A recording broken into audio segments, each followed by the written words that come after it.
willingness to be silence is the willingness not to be who you think you are, not to get what you think you need, not to have what you think you have. There's a kind of nakedness in that. Hello and welcome to Being Yourself, Self-Inquiry with Gangaji. My name is Barbara Denempont. This month I have something a little different. It's an excerpt from an interview that Gangaji recorded with Mark Groves.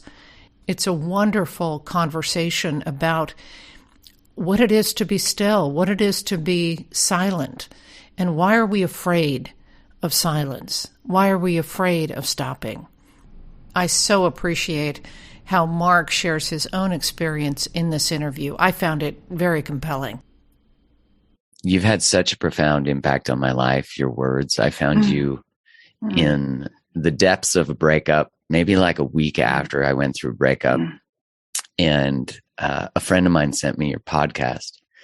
And I was struck by the words, "Silence is who you are." And, at first I was like, what does that mean? But there's like a truth to it that my bones were like, yes, yes. And I know I had been feeling called to sort of enter my own form of Vipassana in that moment. So first off, welcome and thank you for that was a profound beginning to a journey deep within and then meeting you in Hawaii. So, and now we're worlds apart from that time. So thank you. Oh, I'm really, really happy to see you again, meet you again. Yeah. In Hawaii, it was like right at the beginning. It was right before all the sort of things unfolded. So our world is certainly in a different place. And I found like a lot of even that conversation about silence is who you are, a lot of it being preparation, to go through what we're going through. And I was wondering if you could sort of speak to that, like to how that relates and even what you mean by that. Because I think so many of us are afraid of silence. Sorry, please. That's right. And we've been punished with silence in the past. We've been told to be quiet and don't speak out of turn. And so we have, like with almost every word in our language, we have polluted the purity of the word. And so first we have to get through that and to recognize, what does it mean when someone is saying, just be silent, just be still? It's actually just come home. Just rest in yourself for a moment. And as we know, if we are readers of history in any degree, there are always very intense things that are subject to happen in any age. And we're going through one of those now. I mean, besides the war that's going on all over the planet and the starvation, there's this disease, this pandemic. And it was shocking. It is shocking to people to have their lives just turned in a different direction. And the shock can serve, of course, because shocks are here in our lives in varying degrees. And that shock can serve to actually throw our attention back to the spaciousness that the word silence is pointing to the fullness, the emptiness, the presence, and ultimately the consciousness of oneself. As we get, especially as human beings, and maybe even as searching human beings, we get so attuned to our sensory world, our outside world, what others are impacting in our world, that we just overlook this free, spacious, peaceful, fulfilled. I think fulfilled is really the word. Presence that is here. And so the shock can serve for that. And certainly I know it's opening up now, but the way we didn't have the ability to socialize with one another in the same way, which is beautiful. We are social animals and we want to do that, and beautiful interactions come from that, and we share with people in verbal ways and limbic ways. But it did throw us back into finding what is it we want, what is always here. And that's the crux of my teachers teaching what is always here, what doesn't come and go. When it's harmonious times, when it's catastrophic times, what is still here? So that's what I mean when I use the word silence. Well, that idea of what is always here, I remember someone speaking to you and sharing about how they'd gotten sober and they'd stopped all the things and that they were still sort of trying to find, what you can't put your finger on, the sort of mystical thing. And you said to them, get more sober. And at the time that was relevant to me sitting and watching because I'd quit drinking. I'd quit really any what I thought I'd quit all the things I could quit. And when you said that, I was thrown to a loop of like, oh yeah, get sober from everything that pulls you away from now. Yes. Yes, get sober from your unnecessary suffering. We get drunk on our unnecessary suffering. Sometimes we get high on it, but we always crash with it. And so the call to sobriety at any level is the same call to silence. And we're afraid of sobriety. We think, and silence, we think they will be dull or dead or nothing will happen. We don't trust ourselves to be simply who we are. It seems like technology has really continued to facilitate that. Like, obviously, technology can be beautiful. It can facilitate these conversations from different places in the world. But like anything that can bring us joy and bring us dopamine hits, it seems to have made it so like even in silence, I don't know that young people, although I'd say all people who have phones, that's an unfair statement of like, we don't really stand a chance against a lot of the technology that's constantly at us, all the research that's like, how do I get more of your attention? And we don't really know boredom anymore. I'm curious what you think about that. I think that's really a good point. I mean, the whole point of being tuned in or linked in all the time is so that there's no boredom. There's nothing.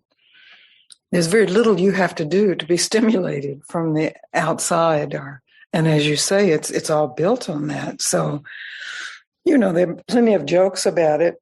People running into trees or running into cars, which is no big joke, but it's true. Everywhere I go, I just see people, linked into their screen. I mean, sitting in the park, the screen. And so that is, I think, a generational thing and an essential thing, and something will happen to shake that up in some way, or we will just become even more extensions of our machines. But I think everyone has that issue, and that's part of what the social structure serves, is a way that we aren't bored, is a way that we're stimulated. And, there's a very good part to that, because our brains like stimulation. They grow, they make connections, and that's beautiful. But our brains also like to rest, and we forget that. And nobody's going to remember it for us. We have to take responsibility for that. And so and that's what you do when you get sober. You actually don't wait for somebody to offer you whatever the substance is that may be keeping you suffering, ultimately suffering. You take responsibility for that. Whoever offers you anything, you take responsibility for this spaciousness of being. And even those words, I'm aware that it can sound kind of bleak or dull or boring, but it's not. And you don't know that until you discover that. It's like meeting death. Sounds like morbid and horrible, and why would I do that? I just have to keep escaping death. But in your willingness just to turn and open, well, death is what we sense in being bored or in stopping. We feel like we will die because in a real sense, we are conditioned to move and to seek stimulus because that's our survival drive. But when you're willing to recognize that and you're willing in a space of safety, I'm not suggesting you do that with bombs falling all around you or some natural event that is threatening you, but in a space in your house or in nature, or just to take a few moments and experiment with what does it really mean to me to be silent, to be still, to stop, to open, to there not being a next moment, to stop the trajectory of throwing oneself in the future and just be here. It's so simple. And that's what keeps it out of our reach, because we are programmed and conditioned to be complicated. And then, as you say, the devices accentuate that complication, the noise. What do you think it is that, like when we think about stopping that aversion to, I guess it's sort of the death of the hustle. It's the death of the continued movement. And it seems to be like, I remember when you first sort of invited that space to stillness, you also followed up with a question like, what are you afraid you'll find there? And immediately I was struck with just more of myself. And yeah. And then I just had a lot of grief, but like a good grief, of like, I've missed me. Yes. You've been searching for yourself. Mm-hmm. That's what all the stimulus is. Of course, it's physically translated as survival. Even if we're searching for the perfect mate, it's some kind of survival, because then I'll be happy. And it's about me always, but it's me in some future rather than me just in this moment with whatever is going on. Misery, bliss, whatever, just to be still in that. It's your nature. It may not be second nature. What is second nature is our thrust outward and to seek the stimulation. And I'm not making that wrong in any way. I think that we are made for that, and it can be beautiful. It's wonderful. And it can be treacherous and addictive. And then misery, because you miss yourself. Even if you don't know you miss yourself, you do. You're trying to fill yourself so you can find yourself, but you are always right here. The simplicity of that is almost confronting. It's like, It's so simple, and yet we're reading books and on this journey, and again, books are great and personal growth is great and all that stuff. And I often think like what you're ultimately inviting is to just actually let ourselves arrive, like let ourselves be. Yes. It's all of our books are stimulating that sense of, yes, I want that. I want to be free. I want to be full. I want to be true. But it's somehow putting it in the future. And if I do this, I will get there. Even books that are pointing you back to the present. There's a way that our mind translates that is, I have to do this. I mean, even what I'm saying here, just take a moment and be still. Okay, I've got to take a moment and be still. That's a future action. But in reality, it's already here. It's the willingness to stop creating anything. We are, I know in my generation, create your reality was a really big deal. And the point of that was to recognize how we add negativity to reality and then we suffer. And so it was very valid, but it became a whole movement to create your life, or to create life itself, or to create God. And of course, it just became an ego trip. I will do this. I will be God. And so that's very tempting and can be scintillating, but the invitation to not create anything, to see what is here before your creation, and then during whatever is created, whoever you think creates it. And after that creation dies, because if it's born, it will die. And that's the really good news. We think sobriety is bad news. It doesn't sound like fun if we're really into the stimulation. But the news is, and it's what you're reporting, is it's not what it's thought to be. It's much bigger and deeper, and it is fulfilling. It seems to be that fear of, at least I'll speak for myself, that when I was confronted with silence, confronted with, almost thrust into it because of grief, like the rooting nature of grief, of loss, that I really couldn't run from it. That grief was coming to get me and it was going to hold me still. And in the experience of being in that stillness, I then confronted death in a way that I never had. They felt very interlinked. Like I felt an immense amount of grief about not being present in myself. But I also started to process what it means to be a mortal being. And that maybe that's due to age too. That I turned 40 and, there was, I'm curious what your thoughts are about our aversion to even thinking about our mortality, and what does that cause for us, in our lives? Where do we struggle because of the suffering of not wanting to just accept mortality? Oh, well, what a meditation those very questions are. If everyone would just ask themselves those questions, what is the cost of my fear of we know about mortality, we see it all around right. us, but we somehow think we're the exception. Right. We can't think that way. And it's possibly just the way our brains are wired to keep us reaching for immortality. Yes, so then the willingness to be silenced is the willingness not to be who you think you are, not to get what you think you need, not to have what you think you have. There's a kind of nakedness in that.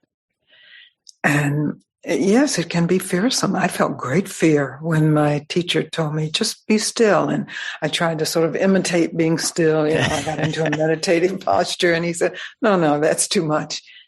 Just really be still. And I felt a terror arise in me. I can see now, maybe it was the terror I would die. I was just, it felt like to me, if I was still, I would lose everything I had been building all those years of improving myself, that I would somehow regress back, which is kind of death. So I think it takes different forms for different people, but it is finally, yes, meeting the reality that everything that is born dies, and the deeper reality that what is always here is here now and always. And so in that, there's a capacity as an individual, as a human being, as a brain, to actually come back rather than reaching, which is our nature. And we have reached all over the planet. We've conquered the planet, and it's time to come back. Yeah. For our planet's life, for the other species, and for each other, to come back to what doesn't need any acquisition for its fulfillment. But it may initially feel, as you were saying, threatening. It's like, whoa, but if I go back, I'm subject to death. And somehow we like the trance of not feeling subject to death. But it is a trance. And so the willingness to have the trance broken. So we can say sobriety, but it's also maturity in the best sense. It's really you're growing up, and in that you're recognizing what is ageless, what is truly ageless. It certainly doesn't have anything to do with you as an individual, but the recognition of this presence of consciousness that you as an individual in your own capacity for awareness can recognize as your own source. So it's the source of every tree and every animal and everybody. So this is transcendent realization, but recognized with a very simple willingness to stop feeding for a moment. And I'm not saying as a practice, I'm just saying for a moment, so that you one at least has the experience of the fulfillment, the presence, the sobriety, the completion. Let me take one more moment to thank Mark Groves once again for this wonderful conversation. If you'd like to hear the entire conversation, you can visit the community blog pages on Gangaji.org. That's GANGAJI.org. When you visit the community blog, you'll find not only Mark's interview, but lots of other beautiful contributions from the community. And speaking of contributions, I also wanted to thank everyone who contributed to the financial well-being of this podcast and to the Gangaji Foundation. We did meet our goal at the end of the year plus. So thank you for making this podcast possible each and every month.